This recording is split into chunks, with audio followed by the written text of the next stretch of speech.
is Mr. Ponce.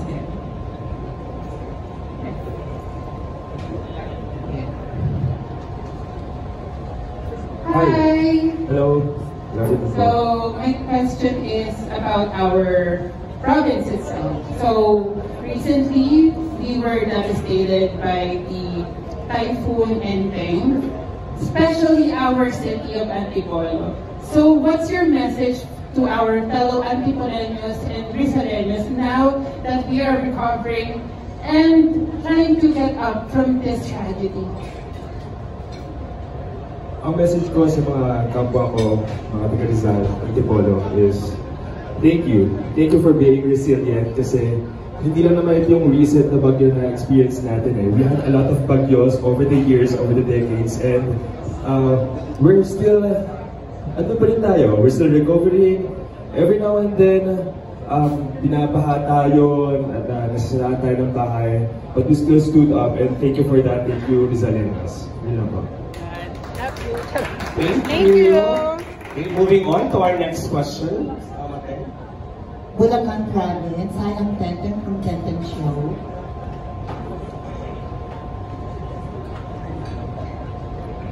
Hello, love again. Hello. Hello, love again. I think you're very much aware that people are comparing you to Alden Richard, isn't it? Yeah, sometimes. Yes. Do you think it is an advantage or disadvantage for you to your journey to the Mr. Grand Philippines? Para sa akin, I can use it as an advantage para mas ma-recognize ako ng mga tao kasi most of the time, di ba, tinitignan nila ako as Stan Perez, yung kalong-kalek ni Alden Richard sometimes. And I think it's a compliment when that's Alden Richard, by the way. Sobrang sikat, sobrang successful in his career, sobrang bait. And I think as someone as inspiration as like him, I also wanted to become like him, and maybe in my journey as Mr. Grand International, maybe I can also inspire other people, especially those youth in the Philippines. Yeah. Thank you, Bulacan Province. We have a next question from Biggs Buzz. Hi, good boys. My question goes to Sandro. Hallelujah.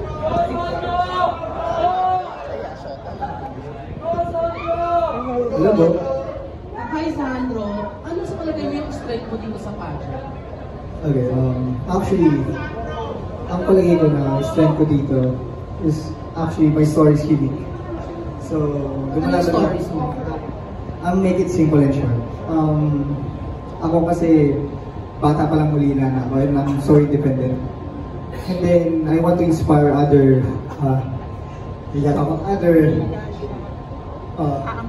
dinner, nakagana ko, na huwag sumuko sa laban nila.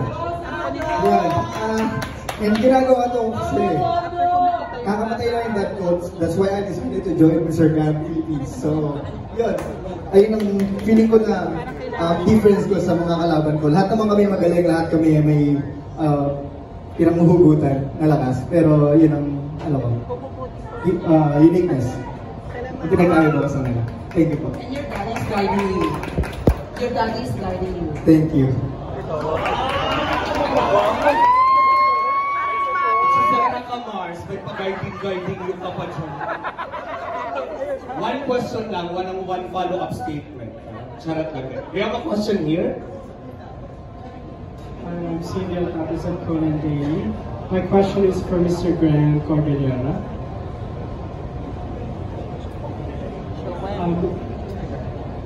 My question is, Mr. Grand Cordillera, tell us one thing about being a Cordilleran or being an Igorot that you are most proud of. Well, as an Ifugao, we are proud of our culture. That's why we have three festivals in Honduran: Uyaoy, Duat Honduran, and Pundok. To show that we practice our customs and our culture, and to show to the world that our culture gives life to our community and to our life. Thank you so much.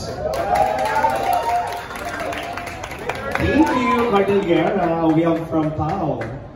Hello, this is Pao Canyamo. I would like to ask Mr. Gan Casilola Sambales. Hello. I just want to know, since the reigning Miss Grand Philippines here,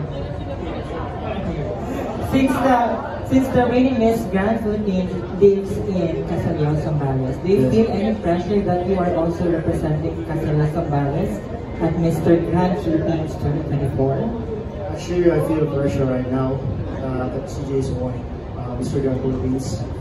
Pero sa yun sa pinabigyan ko lakas na kailangan kong gawin ito at dapat kong gawin ito para maitaguhin ko ang aking municipality at maging katulad ni CJ, Mr. Grand Philippines. Thank you so much. I know you can do it. Good luck. May I know you can do it ka rin, ha? Okay. Thank you. Okay, next. Okay, I have a question goes to Mr. Grand Quezon City.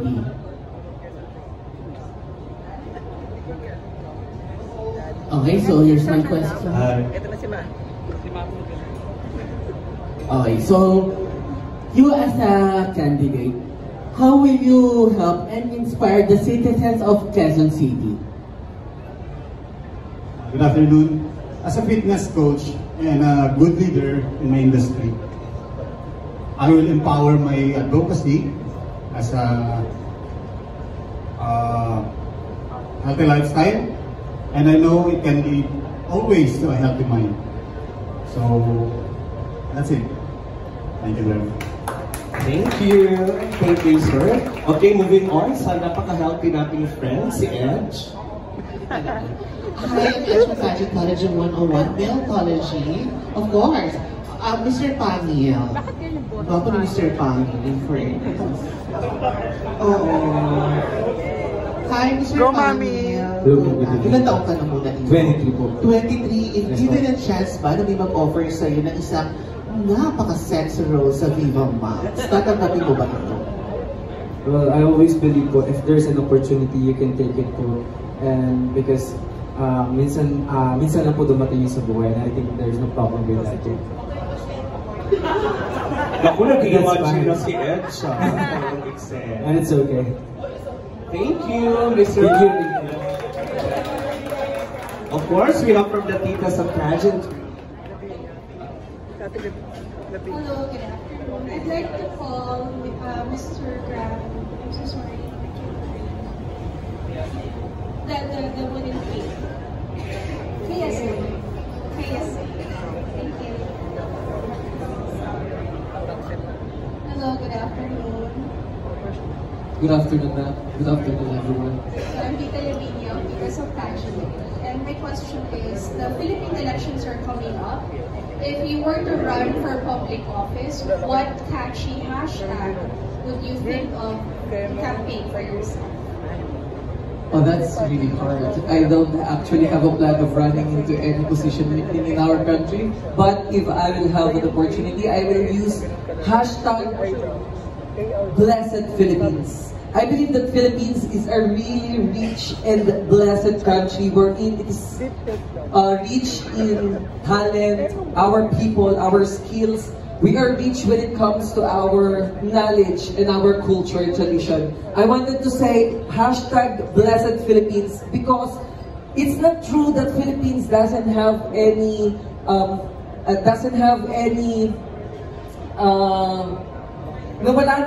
wala nang pag-asa ang Pilipinas as we always hear. I don't believe that ang Pilipinas wala nang karapatan para makaahon. I always believe that Philippines is a blessed one and Philippines can always stand whatever comes in our way. Thank you.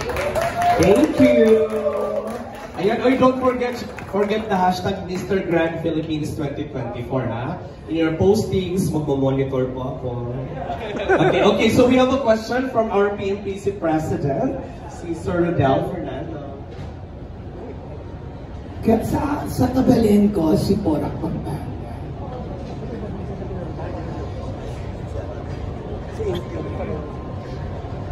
Hello, Mr. Porac. Hello po, good morning. Good afternoon. Bukod sa masarap na pagkain, paano mo hikayatin ng mga tao na pumunta sa Pampanga? Bukod sa masarap na pagkain po, siguro po yung kung anong meron kami is yung nature, like mga ilog, mga sapa, mga mga bundok, and parang ito po yung way para mas magilala po yung Ora. Thank you, Mr. Campora. Okay, now we have a question from Pep, Mr. Romel Gonzalez. Yes, hello. Tatanungin ko yung kalalawigan ko sa Laguna, si Mr. San Pedro. Saan siya? Yeah, Mr. San Pedro. My question is, sa palagay mo, bakit ikaw ang dapat tanghalin Mr. Grand Philippines 2024? I do believe that we are all deserving of the title, but of course, I think I am the right one to be crowned as Mr. Grand because I believe that in myself, I am a responsible person, and if I am going to win Mr. Grand, I will be a good role model to our youth, of course, to my fellow candidates, and as an advocate of helping senior citizens and PWDs, I want to share and I want to help more people and PWDs in our country. So that's it. Thank you, San Pedro Laguna. Okay, we have, ito malapit na mag-senior citizen. From Stars Photovid, Sir Alan Sarcon. Hello, I just want to ask you a question to Quezon Province.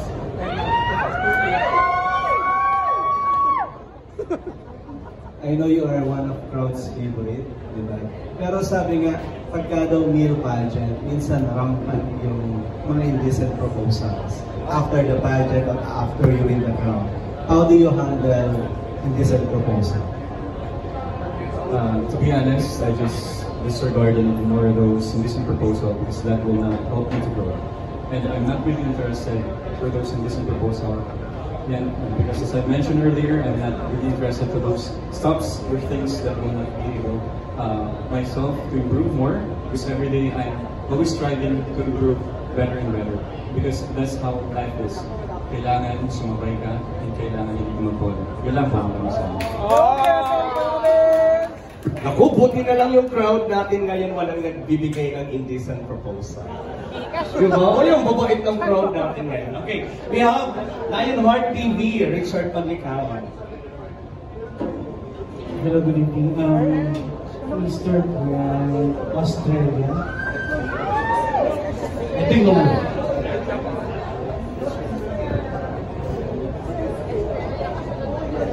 Hello po, good afternoon. Hello, good afternoon. Ang question ko is, what's the most inspiring story you can share to us about you? So, probably the most inspiring story for me is because parang ngayon lang po talaga ako sumali sa mga pageant. First time ko po talaga ito. And syempre po, may kaba pa rin. And at the same time, parang nabi-feel ko na nabuboost yung confidence ko as time goes by. Kasi ang really natin ito modeling ko, nung bata pa po ako. Pero nakaka-receive na po ako ng mga offers ko. Pero mas pinili ko pa po, tapusin ko muna yung pag-aaral ko. Kasi po parang sabi ko, parang magiging backup lang po siya. Hindi po ako maging successful po ng model ko. Thank you. Thank you, welcome Australia. Okay, moving on. Napakaganda nating friend. Napakaaga nito. Sige, go. Hello, good afternoon. This is Jay from Pageant Trend. I'd like to call Mr. Grand Manila.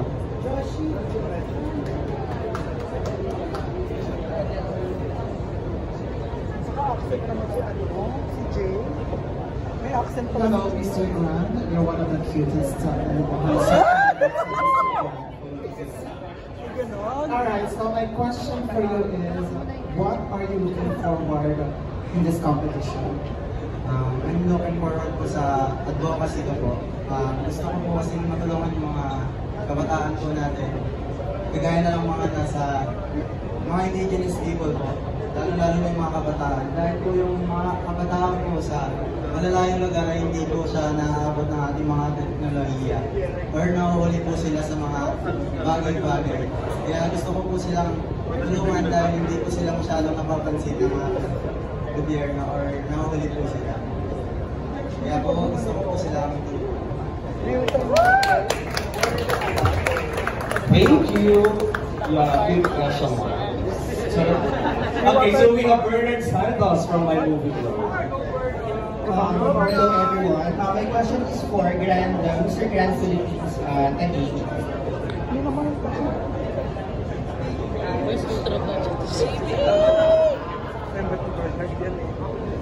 Wait lang, wait. Okay, my question is, what specific location or delicacies that you would like to promote since you're representing Taguig in this competition? There's the I like to promote. Yes, for delicacy in Taguig. Obviously, yung BGC talaga.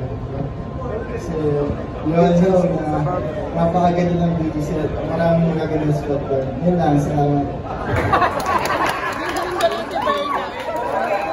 Ayan, mag-take kayo sa BGC. Alam mo naman yung BGC talaga. Okay, thank you, Taguig. Okay, now moving on from the Philippine pageantry, Sir Jojo. Hello, good afternoon.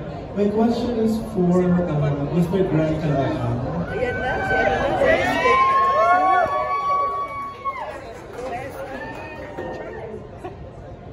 Go SK! Okay, hello.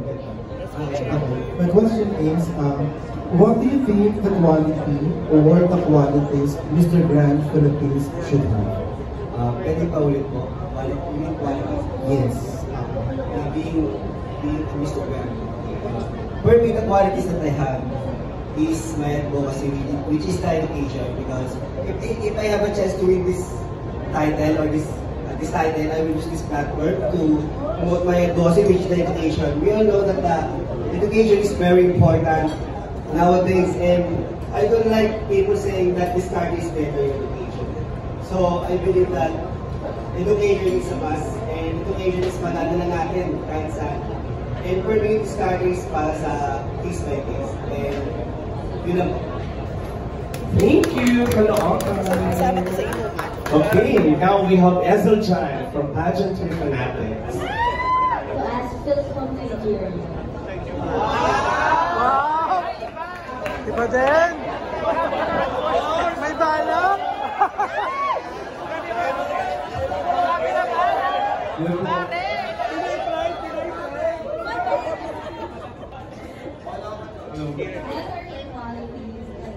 You're a Nigerian. How about a Nigerian and a Filipino that will make you win the crown? Ako pala, I think more on fitness because I'm fit physically, fit ako emotionally, fit ako spiritually, every sense. So, more on fitness ako. So, feeling ko yung fitness ko para advantage sa akin sa question nito. Thank you. Naku, Ezel Chan, fit ka pa. Okay, we have Peter Piet from Critical Beauty Philippines. Hi, I would like to call on Mr. Grant Zambales.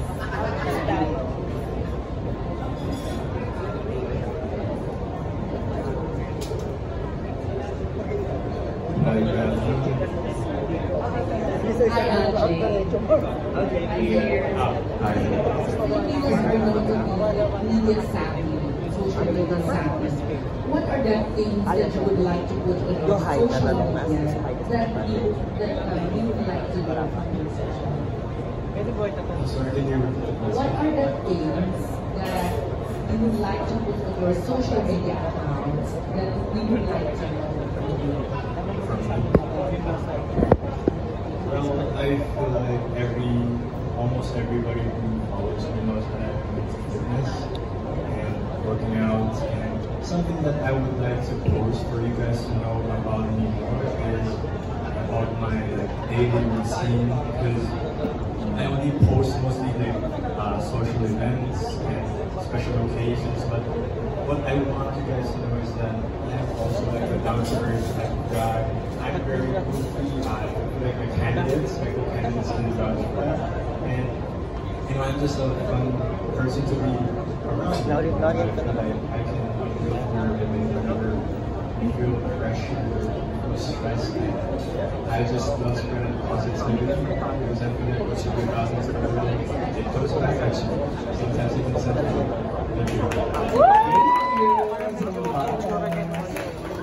Now we have from Pageant Talk. In fairness sa mga content vloggers natin, hindi pinaubusan ng tanong. Okay, Pageant Talk. Mr. Ryan Opang.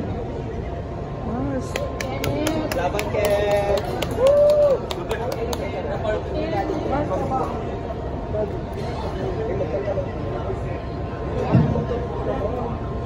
Hello. So, during the crown, Mr. Crown, paano may promote ng organizations? You win the crown, Mr. Crown, paano may promote yung organization as the newest professor? Joining this pageant is not easy because I started doing Mr. Grand. I received a lot of bad comments, criticism, bullying because I'm fat. And I started to work out because I have a dream and I want to promote my advocacy. That's why we joined pageant to promote ourselves. And advocacy is to promote education, not education to the children. That's what I'm doing. That's what I'm doing right now. Supporting children, charities, and other towns. And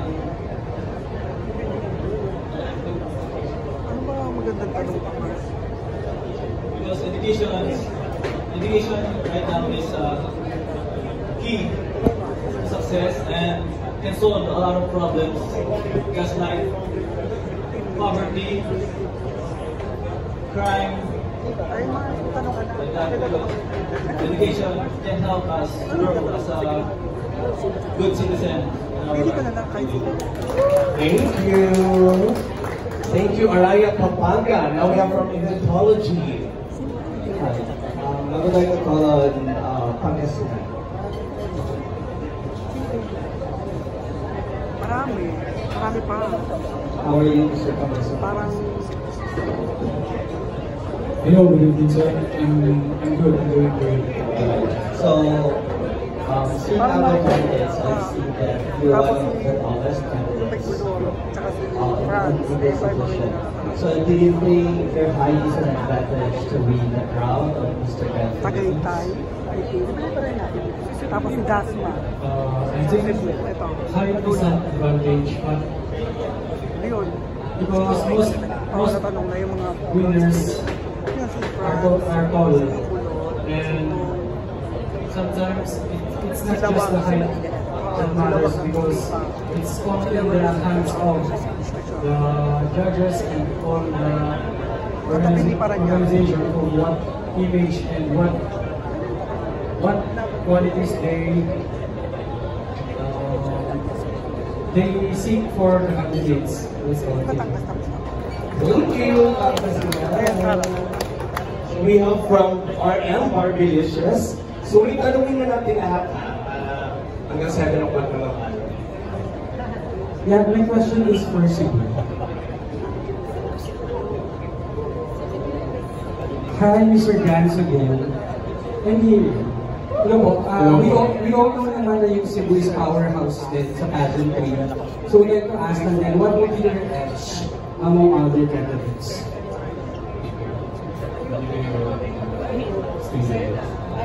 I think my edge sa pageant ito, maganda naman pang grand finals yung pag-ibig. Being confident, resilient to whatever I face. Because I believe that this pageant needs confidence, but especially being friendly to my fellow candidates.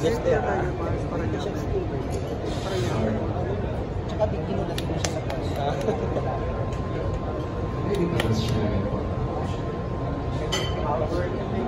Okay na. Yung edge mo, among other candidates.